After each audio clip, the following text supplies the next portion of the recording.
गांव के कई लोगों को सेहत से मुताल्लिक ऐसे ही मसाइल का सामना था। आपके ख्याल में लोगों को ये बीमारियां क्यों हुई थी?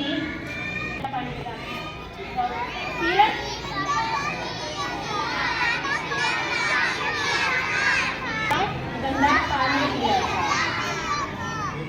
अब क्योंकि अब गाँव के लोग बीमार रहने लग गए थे, तो उन्होंने सोचा कि हम तो अपने घर में सफाई का बहुत ख्याल रखते हैं, घर को गंदा भी नहीं करते, बच्चों को काफी टीके भी लगवाए हैं, लेकिन फिर भी इनके सर में दर्द, पेट में दर्द और बुखार रहता है।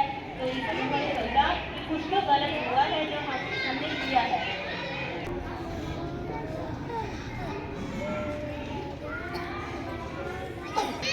इसी परेशानी की आदम मैदानी की अम्मी डॉक्टर के पास गई और बताया कि मेरे बच्चे अक्सर बीमार रहते हैं। तो डॉक्टर ने पूछा कि आप पीने का पानी कहाँ से लेते हो? तो उन्होंने बताया कि हम कुओं से पानी लेते हैं, जबकि झील से लेते हैं।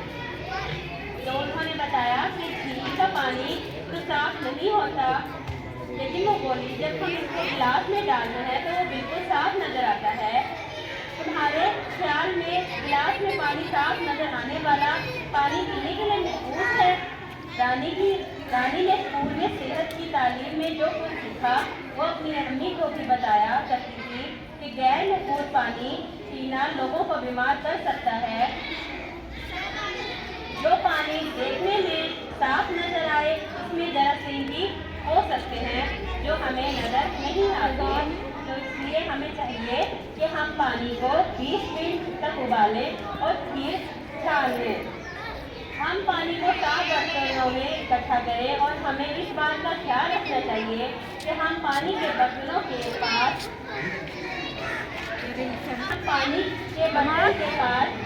गिलास रखें ताकि कोई पानी में हाथ ना डाले। रानी और जमीला ने पूरे गांव में अपने स्कूल की टीचर और दूसरे बच्चों की मदद से ये पैगाम एक ड्रामे की सूरत में पेश किया। सब हंसी खुशी और सेहतमंद रहने लगे।